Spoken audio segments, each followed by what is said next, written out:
HPI is on the move. Drones. These aerial robots are replacing manned planes. They're revolutionizing warfare by allowing us to see and kill from half a world away. And they're making science fiction a reality. Now, with unprecedented access to drone scientists, engineers, and pilots. Master Arm. Nova reveals the technologies that make drones so powerful and the breakthroughs that are leading us into the future. Will drones soon replace even the most sophisticated manned planes and become a part of our everyday lives? It started out as a toy for my dogs to chase. The worry is that we'll have 30,000 drones crisscrossing the sky, accumulating all this information. They generate opposition both overseas and at home. I speak out on behalf of the rule of law. Now, enter a new chapter in aviation history as Nova takes you inside the rise of the drones. 3, 2, 1.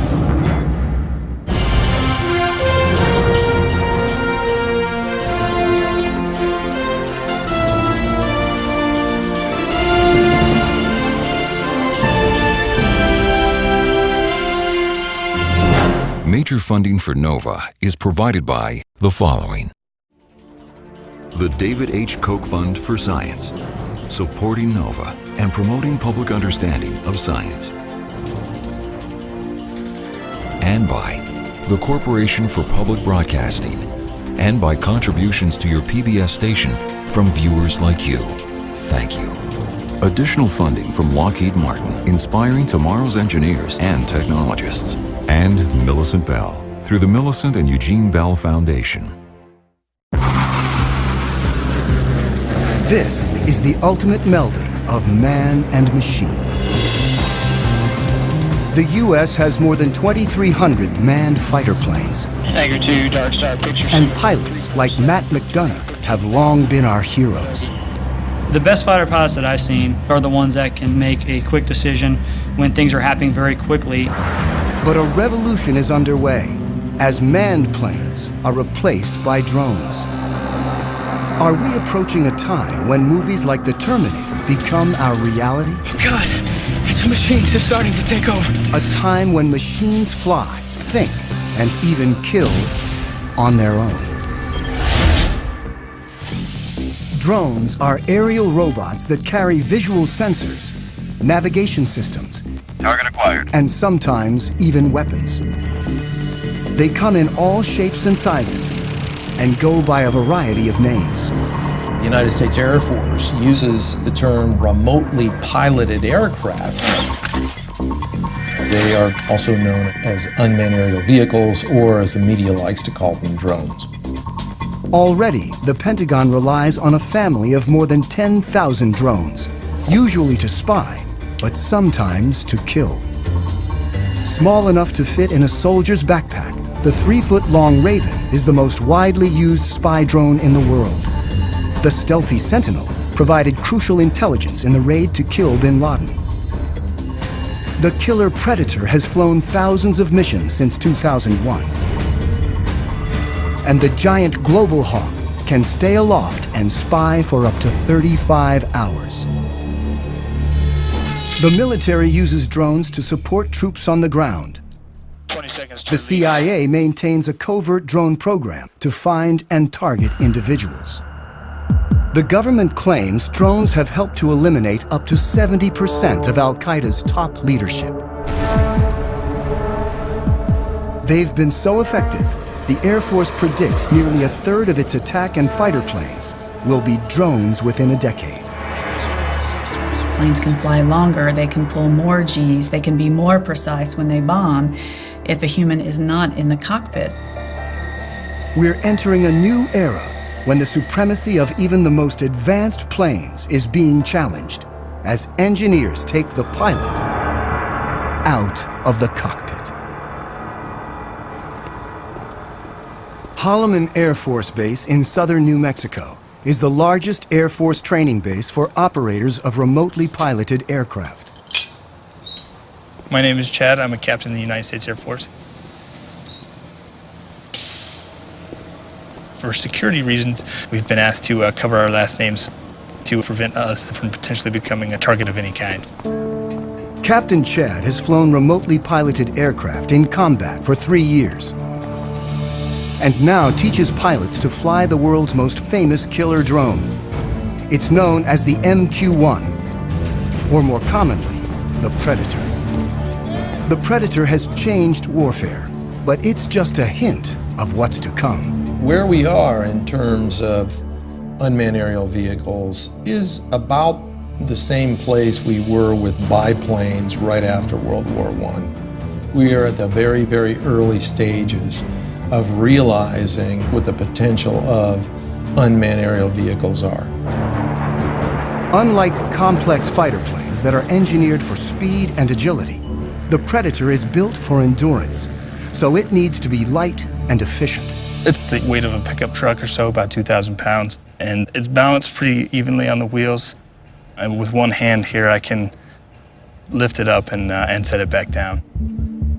The propeller-driven Predator cruises at only 84 miles per hour, and its 4-cylinder engine burns about 300 times less fuel than a fighter jet. I can't say exactly how long it can stay up, but it is possible to stay up over 24 hours. A typical fighter plane can only fly for about 2 hours without refueling, and short, angled wings keep it fast and maneuverable. But the Predator hovers 5 miles up, often in uncontested airspace, and its long wings maximize lift. So as you can see, it's got some flex to it. With no pilot to protect, a remotely piloted aircraft is much lighter and simpler than a manned plane. On a fighter, the pilot's support equipment and ejection system alone weigh as much as a Predator, which in place of a cockpit has a satellite control system. It's essentially the brains of the aircraft. It gives us the ability to communicate, control, keep link with the aircraft, and navigate it. The Predator's sensor ball carries daylight and infrared cameras. We can easily make out people from 5-6 miles away. The sensor ball also guides the Predator's 2 Hellfire missiles.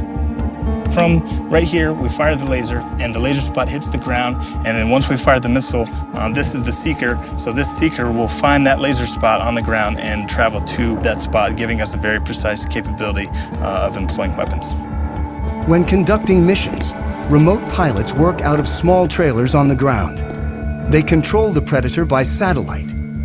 This link is what makes it possible to take the human out of the cockpit and fly from virtually anywhere on the planet. It's tight, about the size of a normal shipping container. And a shift could be anywhere from 2 or 3 hours up to 8 or more hours, depending on the situation. From trailers like this, pilots of the Predator and its larger cousin, the Reaper, have killed thousands of individuals since 2001. In this clip from Iraq, a Predator pilot sees 2 insurgents firing mortars towards a coalition airbase. He tracks them and finally shoots. Flash. The pilot's role is to support troops on the ground and go after threats while trying to minimize civilian casualties. With such high stakes, pilots like Chad need ongoing training. Today, he'll be flying the Reaper in an exercise 50 miles away in the New Mexico desert. All right, Greg, you're going to be my HVI. I have a Shadow on station. He's going to be watching you.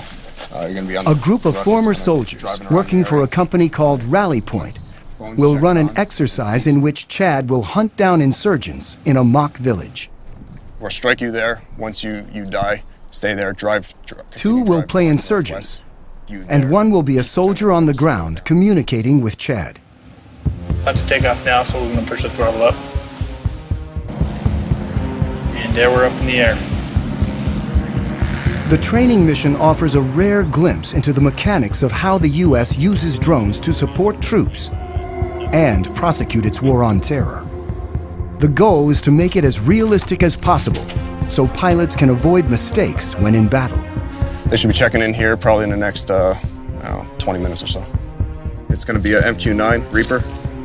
Check. If they're at 25,000 feet, which they generally work, we're not going to be able to see them at all. It takes about half an hour to reach the mock village. Drones like the Reaper can fly on their own using autopilot and preset GPS locations.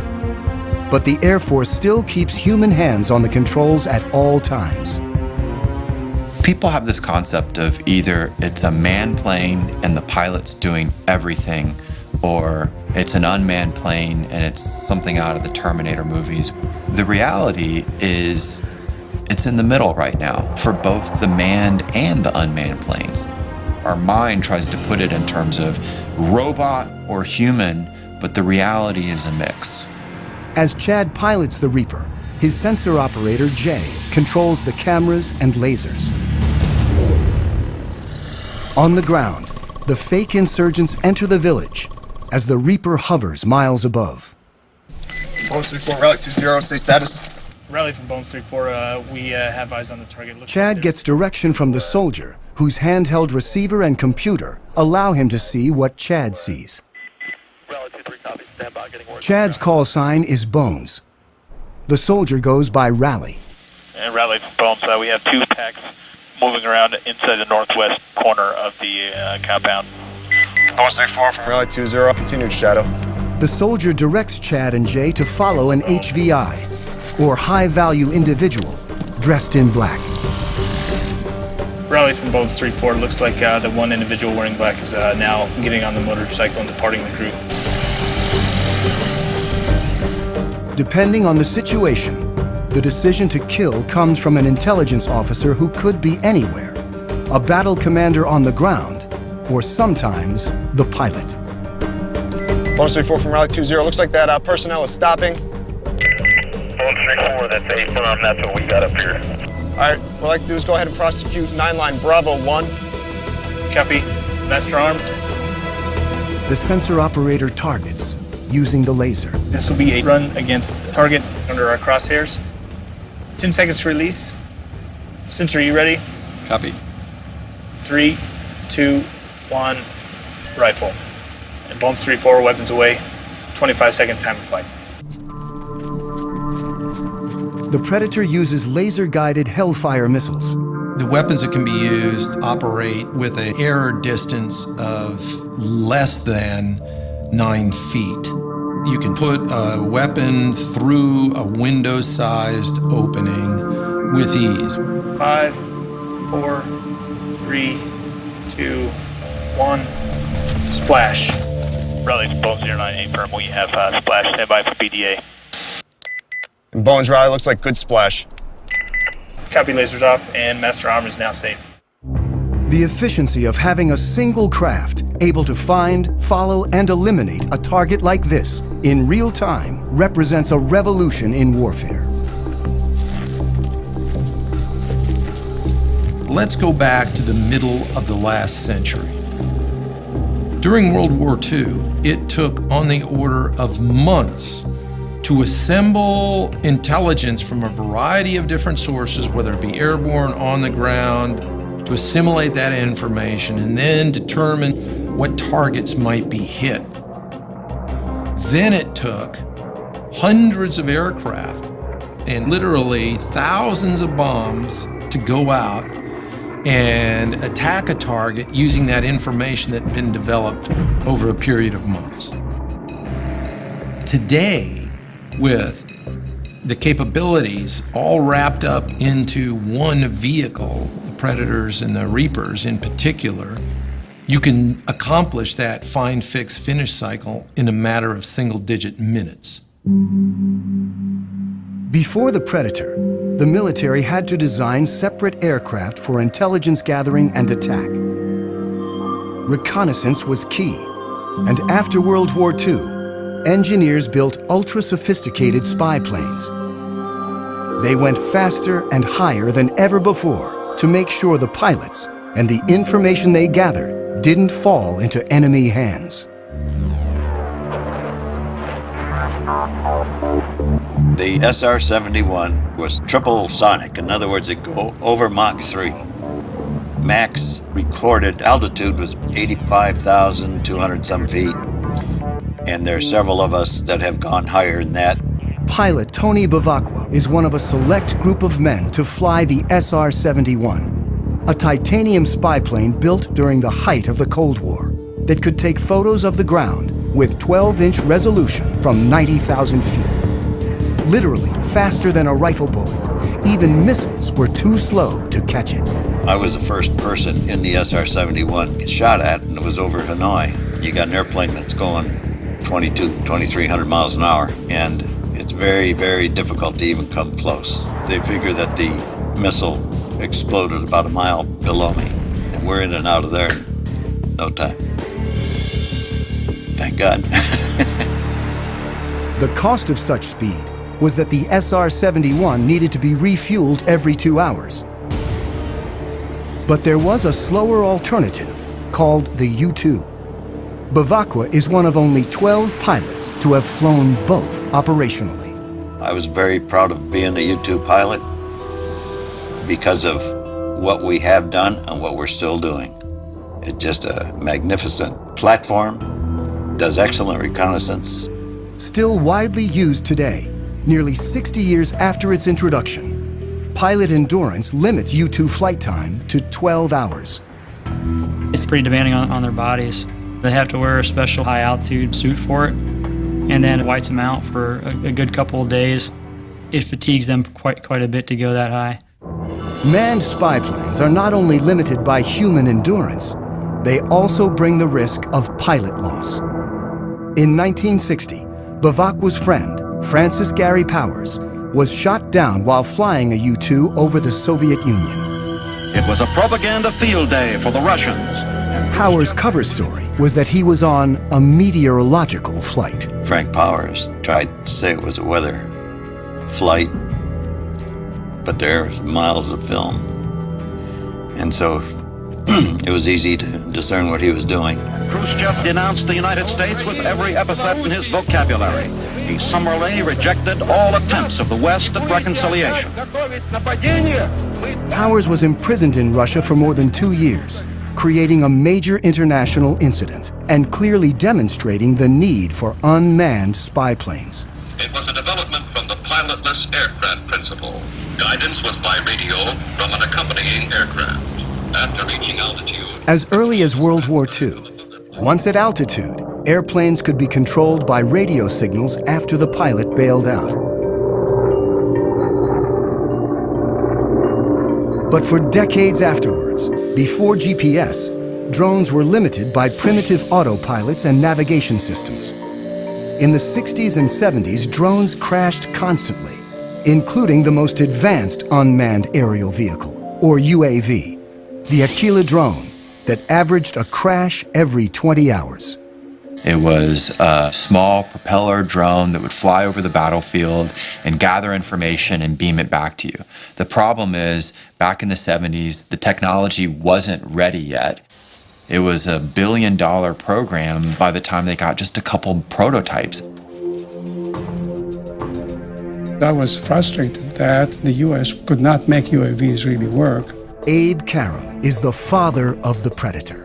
This is one of 2 small UAVs built in my garage between 1980 and 1983. I was borrowing $18,000 a year from family. That's all we had. Everything was built with the lowest possible technology. We were trying to show that if you design the best you can, then you are going to get performance by design. On his first prototype, the Albatross, Karam placed the engine and propeller in the rear so they wouldn't interfere with the delicate sensors up front. And the inverted tail is also still visible on its famous descendant. Down-deflected tails are there to protect the prop, so when it tilts back, it's hitting the skids and not hitting the propeller. An ex-fighter jet engineer, today Karam designs and builds planes at his company in California. In the 70s, when he started working on drones, he realized that without a pilot in the seat, a whole new world of design possibilities opened up. Other unmanned aerial vehicles of the time were still too closely modeled on manned aircraft. I said, I don't like what I see. I'm not going to take the engine and I'm not taking the prop, I'm not taking the landing gear, I'm not taking the computer. Karam believed that efficiency and lightness were the key to creating an affordable, high-endurance UAV. So first, he gave his craft long wings to prioritize lift over speed. When you want to be efficient, you want to be like the soaring birds, very long span wings. The albatross is the best gliding bird, is 20 times more span than the Quad. And my albatross, the UAV albatross, was close to that. Karam built the Albatross from scratch in his garage. He modified a go-kart engine to burn only 1/10 of a gallon of fuel an hour, and Albatross soon evolved into Amber, a 15-foot-long, 28-foot span UAV with 38-hour endurance. Karam relied on seed money from DARPA, the Defense Advanced Research Projects Agency. Its early investments in artificial intelligence and other technologies led to countless civilian uses and made modern UAVs possible. In the 1970s and 1980s, with significant DARPA impetus and some DARPA funding, a variety of new technologies emerged, including the Global Positioning System, long-range data links, lightweight computer equipment, and composite materials, as well as satellite communications and digital flight controls. The Albatross, the Amber, were the harbingers of the modern era of UAVs. We were a total team of 3 people, and we proved a lot of what we wanted to prove. Secretary of the Navy and the head of DARPA, they said, okay, you fly 500 hours, how many are you going to crash? We ended up not crashing any in the 500 hours we did for the military. Karam's Amber prototype never went into full production. But after a number of incarnations, by the mid-90s, his design became known as the Predator. Do not handle the missile by the strakes, wings, fins, seeker head, rocket motor, nozzle seal, umbilical connector housing during loading to prevent damage to equipment and or injured personnel. My UAVs were not meant to be armed. It was really built for the Cold War, when we had the big tactical challenge with so much artillery on their side, so much artillery on our side. Ready? With 2 large armies facing off, UAVs could be used for espionage, but not attack. Then, after 9/11, America started targeting individuals. Now we are fighting non-state enemies, so it starts making sense to arm the UAV, which is not my intention in the beginning. In October 2001, an armed Predator changed warfare forever. I was the commander of the air operations against Afghanistan, where we actually used for the first time a weapon off the MQ-1 Predator. The advantages were enormous, order of magnitude beyond where remotely piloted vehicles had been just 10 years prior in Desert Storm. Since this initial strike, drones have proven so effective that the Air Force is now training more remote pilots than manned fighter and bomber pilots combined. So, playing on the scenario? At Holloman Air Force Base in New Mexico, instructor Major Jason teaches this new generation of pilots. Adam 03, loud and clear. The stakes are high when operational, so they begin on video simulators. He invents practice scenarios, programmed using Xbox video game controllers. Adam 09 from Viking 01, you're cleared hot. Stuff that we can't do in the real plane, I can do anything here, because the world's whatever I want it to be. 3, 2, 1, rifle. It's a controlled environment, and we want them to learn here, so that way when they do go operational, you know, they've already made all those mistakes. Pilot, it doesn't look like I ever turned the laser on, so I don't know where the missile went. How did that happen? If that would have happened in real world, that'd be a really, really bad day. Unlike fighter pilots who train for a minimum of 2 years, remote pilots learn to fly their increasingly automated drones in less than 1. The FAA did a study recently that showed that pilots with real flight experience in manned aircraft are actually worse UAV pilots than those that have no flight experience and really come in off the street. You actually bring in a skill set that you don't need and a set of expectancies that you shouldn't have when you're flying a UAV if you came from a manned aircraft. So the Air Force is taking officers off the street with no flight training and putting them through the program, and they've been very successful. They come here, they never went to pilot training like I did. They're here for a few months and then they have to go operational, so it happens real fast. Adam 09, rifle time of flight, 15 seconds. And when pilots go operational, despite being half a world away from the action, it all feels very real. I'd like to throw in copy splash. It's not like a video game at all. There's no reset button, there's no, there's no turning it off. In real strikes, like this one in Iraq, technology actually allows drone pilots to see more than manned pilots ever have. Because we have such a long loiter time, there's potential to have eyes on the target that we are going to blow up for hours ahead of time. Then we employ on it, strike the target.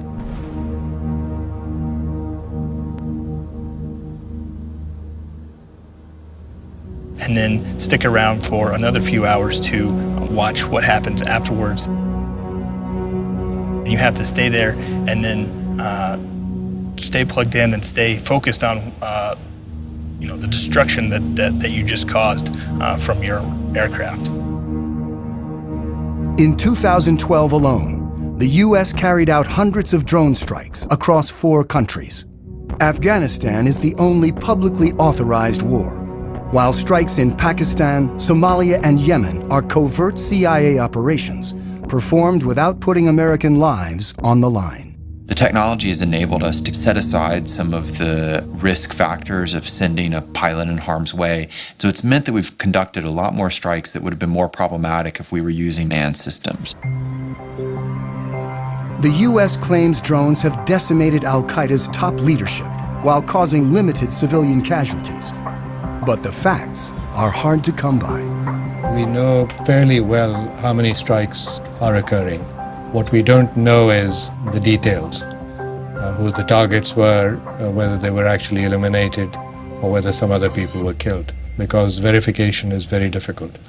There are no fully reliable counts of civilian deaths, but some critics claim that as many as 30% of those killed in the broader drone wars are civilians, and that the strikes turn people against the U.S. and violate international law. After more than 10 years of attacks, the U.S. officially acknowledged its use of drones to target al-Qaeda members in April 2012, when presidential advisor John Brennan gave a speech. The United States government conducts targeted strikes against specific al-Qaeda terrorists, sometimes using remotely piloted aircraft, often referred to publicly as drones. He was met with a strong reaction. Hundreds of innocent people we are killing with our drone strikes in Pakistan and in Yemen and Somalia. They deserve an apology from you, Mr. Brennan. I speak out on behalf of the Constitution, on behalf of the rule of law. I love the rule of law. I love my country. You are making us less safe by killing so many innocent people around the world. Shame on you. Thank you. It's very critical that the U.S. public understand what is happening with the use of this technology, because it is being done in the name of the United States. Drone technology enables America to strike virtually anyone, anywhere with ease, regardless of national boundaries. We've seen this deep controversy that surrounds these strikes in places like Pakistan or Yemen or Somalia, and a whole new series of questions for international law. The fact that you're not flying a human being across a national boundary still makes it an invasion of a country. We've entered an era where we are conducting an array of operations using unmanned systems that in a previous generation we would have called war, and we would have treated like war. When you're conducting more than 300 airstrikes into a country, you're conducting the equivalent of at least an air war campaign, but we don't call it that now. Drones can strike with pinpoint precision, but their visual sensors are limited in ways that lead pilots to make mistakes. As they stand now, the limitations they have with the Predator is not being able for the pilot to look around and see what's going on. When the operator zooms in to see detail, it's like looking through a soda straw, and the pilot loses the broader picture. These individual little small sensor balls could generally see only a very small area on the Earth, even if you're up at 20,000 feet. I can't look out and see that maybe there's something else going on outside and around me. So the crew's grasp of the situation can be limited. And when they zoom in, they sometimes lose sight of key details on the ground. This secret 2010 transcript, obtained by journalists through the Freedom of Information Act, reveals what can go wrong. While supporting forces on the ground, a Predator team mistook a convoy of Afghan civilians, including women and children, for militants. The pilot asks, "Is that a rifle?" The answer is, "Can't really tell." After hours of monitoring, the ground commander calls in a strike. And 23 civilians die, in part because of limitations of the sensors. But engineers are working to create new sensors that can see more in greater detail than ever before.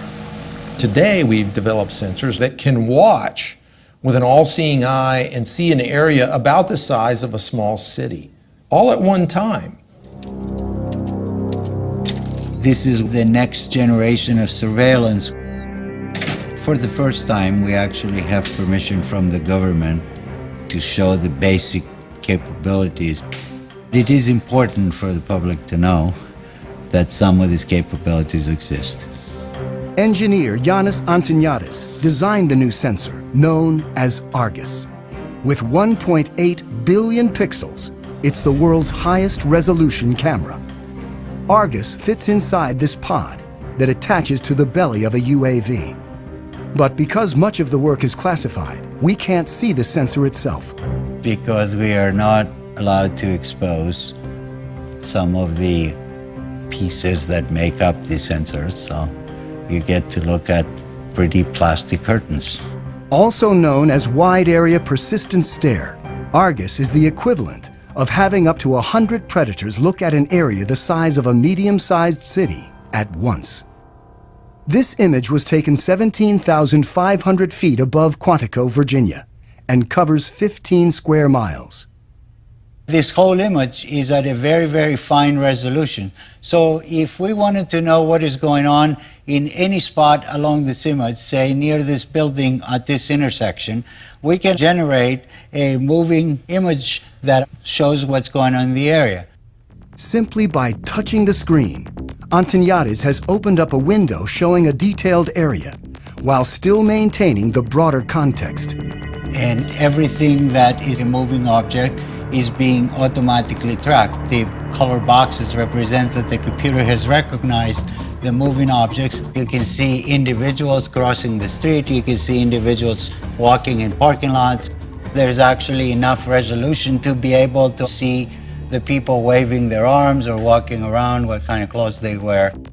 And you could pick the location of where you produce these images anywhere in the entire field of view. Antoniadis can open up to 65 windows at once and can see objects as small as 6 inches on the ground. From even 17,500 feet, the white thing that you see flying around is a bird. Argus streams live to the ground and also stores everything, 1 million terabytes of video a day, which is the equivalent of 5,000 hours of high-definition footage.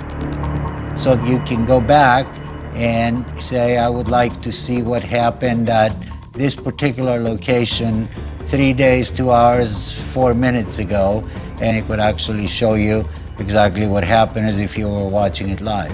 To create the world's highest definition camera, Antoniadis needed to design a new imaging chip. But DARPA, the project's funder, wanted to move fast and keep costs down. So he borrowed technology that most people have in their pockets. Inside this cell phone, we find a tiny little camera. So if you were to take off the majority of it, you'd be left with an imaging chip. If you were to take 368 of these and make a big mosaic out of them and start shooting images. Now you have Argus. Unlike the Predator camera that limits field of view, Argus melds together video from each of its 368 chips to create a 1.8 billion pixel video stream. This makes it possible to zoom in and still see tremendous detail. Whether Argus has been deployed in the field is classified.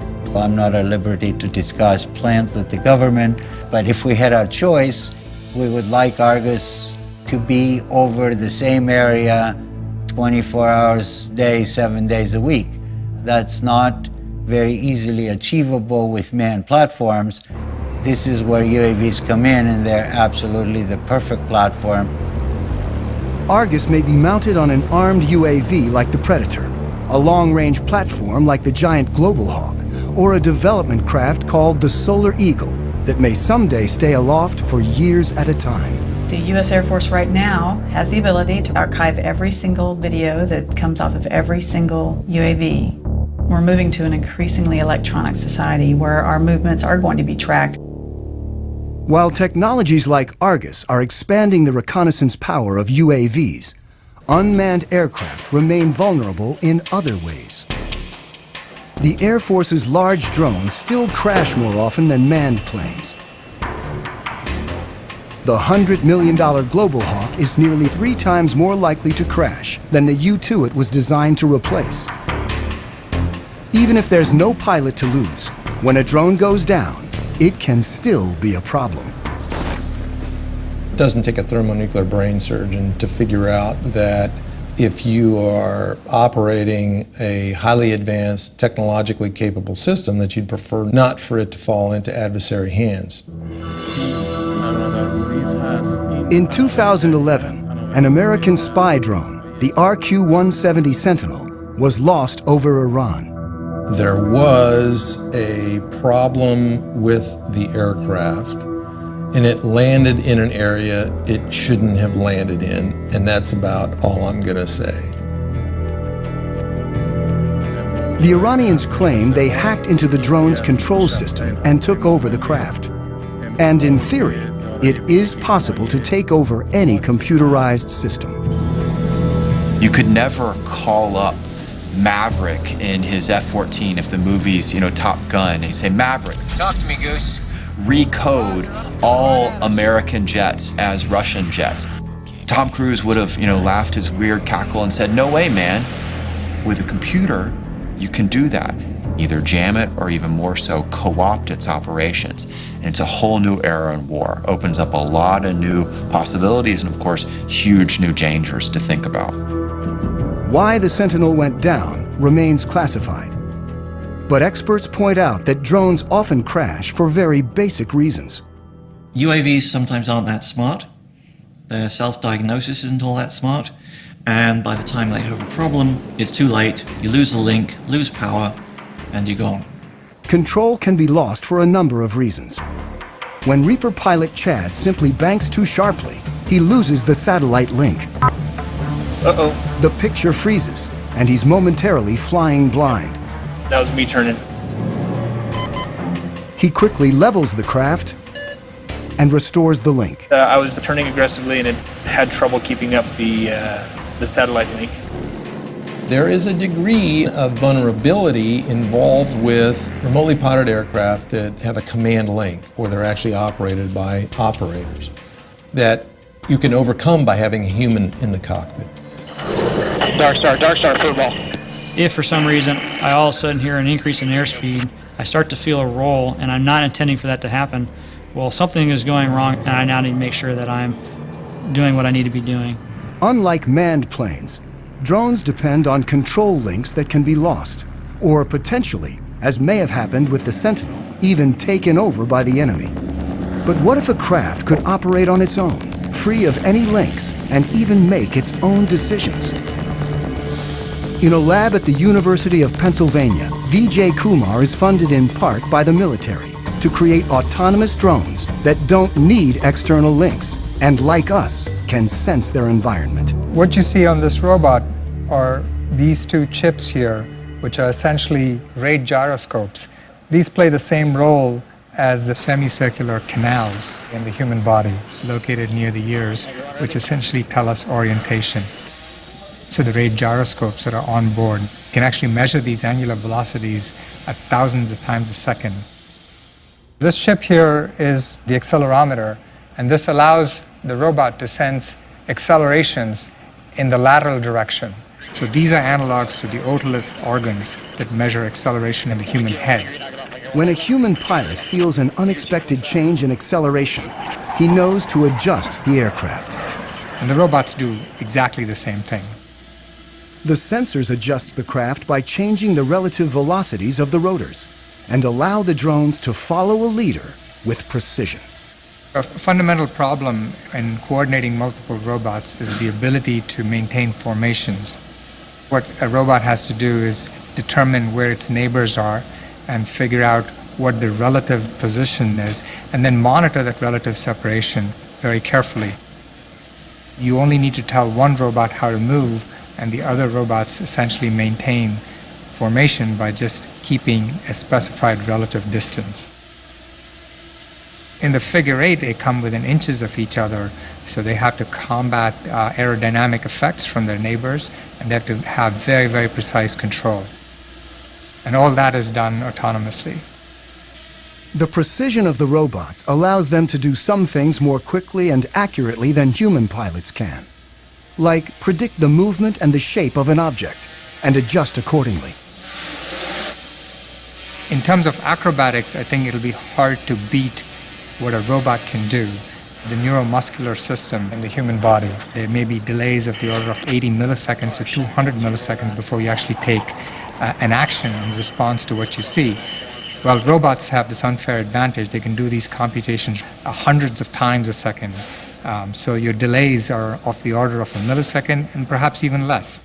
In the lab, the drones communicate with a central computer that uses motion capture, an optical system that tracks silver reflective markers on the robots and tells them where they are at all times. But soon it may be possible to cut the cord.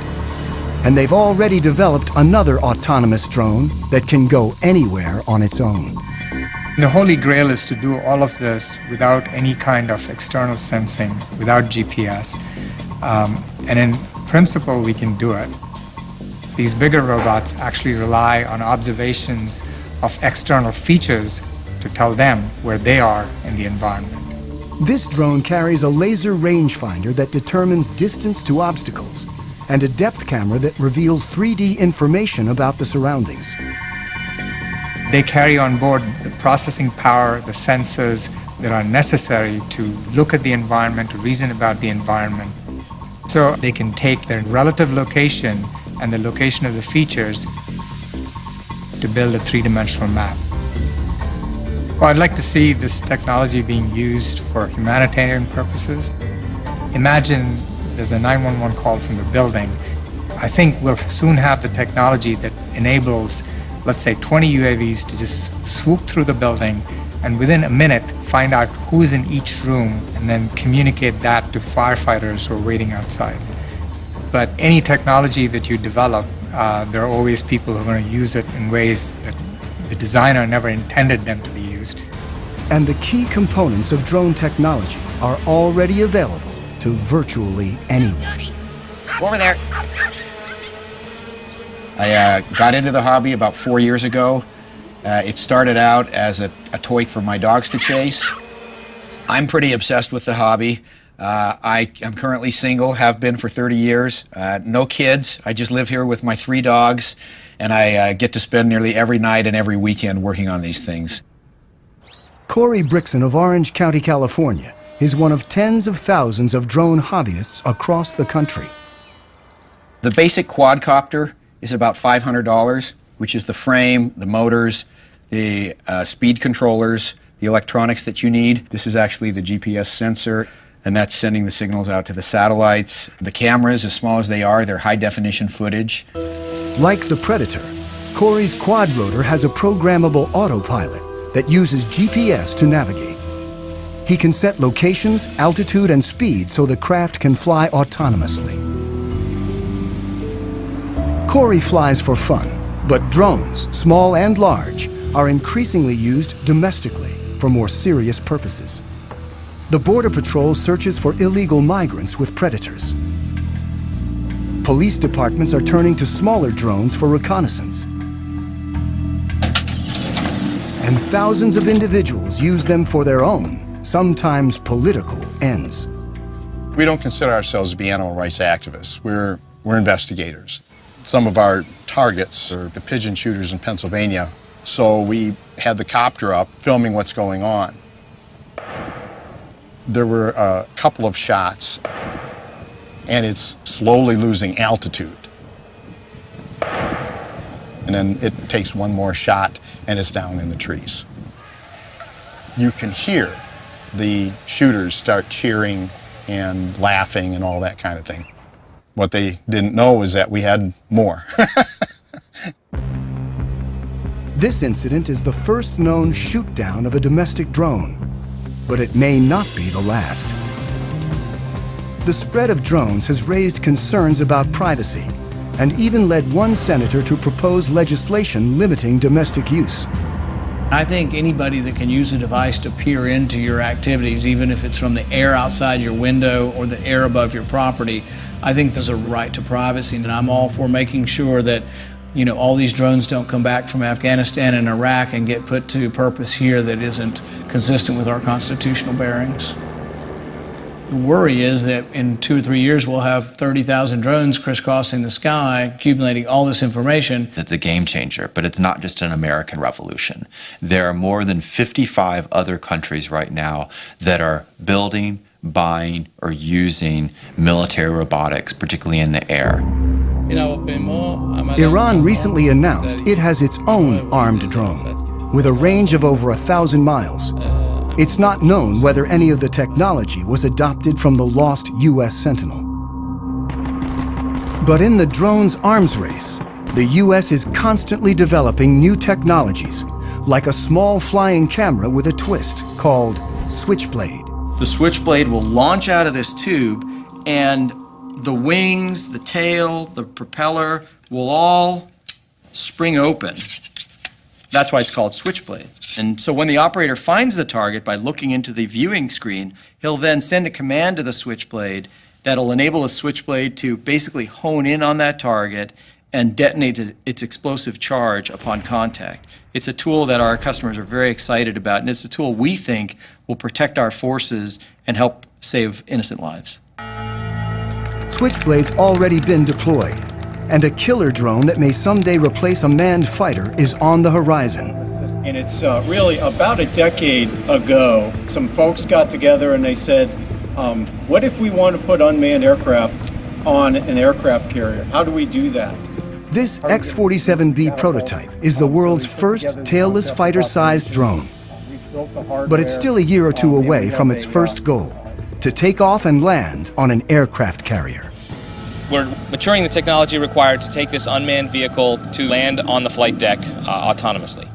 We're focusing on the mechanics of landing the aircraft, where you have a predetermined position that you're targeting to, and the aircraft can react very quickly to changes in that environment to put itself on that pre-planned position.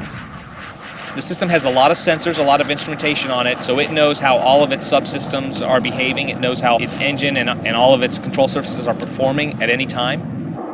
It'll turn where we expect it to turn, it'll come back when we expect it to come back, and it'll land on the runway that we planned. Drones are no longer just eyes in the sky, and someday UAVs like the X-47B may be involved in sophisticated attacks alongside manned jets. It's the idea of the mix, the team working together. That's probably the future. You won't see every plane on the aircraft carrier be one of these. So right now the vision is, oh, we'll just have one or two. But when they get them and maybe they prove more useful, then it may be, well, we don't want one or two, we want a squadron. It's a lot like if you look at the first use of mechanized forces. Originally it was lots of horses and just a couple of trucks and tanks, and then you saw things change and change and change over time. We'll probably see the same thing happening with robotics. As drones like the X-47B mature, they'll become more autonomous, likely conducting bombing runs, then more complicated air-to-air operations. even as policymakers debate the rules of engagement for drones. Technology is moving forward toward a time when drones might operate with intelligence that more closely resembles our own. But for now, they can't do what a pilot can. When you get an aircraft like this over hostile territory, you'll have potential targets or threats that will pop up unplanned. So what we haven't done yet is develop the technology that would then react to those unplanned targets or threats. Thank you very much for coming to Pax River today. I think UAVs of the future will certainly be able to exhibit increased levels of autonomy. But I think if you were to ask most autonomy researchers or most AI researchers about whether the rise of the machines type scenario is a real concern, their response would be, we should be so lucky. And in fact, if we could get little slivers of that kind of adaptive and cognitive capability into systems, that would be a very significant breakthrough over where we stand today. Angry, T-class check. I've flown about 2,000 hours, and the missions that I've flown seldom go as planned. There's a lot of pieces that you cannot plan for. Nothing replaces the human being in a tactical environment, saying what to do next and why not this and why not that. Cactus 1539 hit birds. An Airbus 320 with 150 passengers goes into a flock of Canadian geese and needing to land. I can't do it. I'm going on the Hudson. You want to be in a robotic 320 in that situation? Or do you want Sullenberger to land you? Because you can't anticipate everything. This ability to respond to the unknown may be the final hurdle if drones are ever to fully replace manned planes and start making decisions on their own. I think we're far, but let me say, I am the last guy who says, impossible. As human ambition drives innovation forward, the only thing that's certain is that the Predator and other drones of today are nothing compared with what's to come. Ultimately, DARPA's mission is the creation and prevention of strategic surprise. So if we are successful, we will all be surprised. Historically, you look at when the Wright brothers first flew in 1903. 100 years later, we were actively flying remotely piloted aircraft. So we're kind of on the ground floor now. There's nowhere to go but up.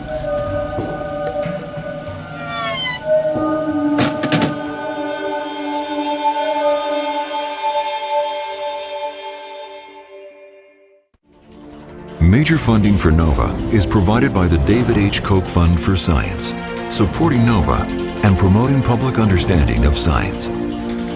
And by the Corporation for Public Broadcasting, and by contributions to your PBS station from viewers like you. Thank you. Additional funding from Lockheed Martin, inspiring tomorrow's engineers and technologists. And Millicent Bell, through the Millicent and Eugene Bell Foundation.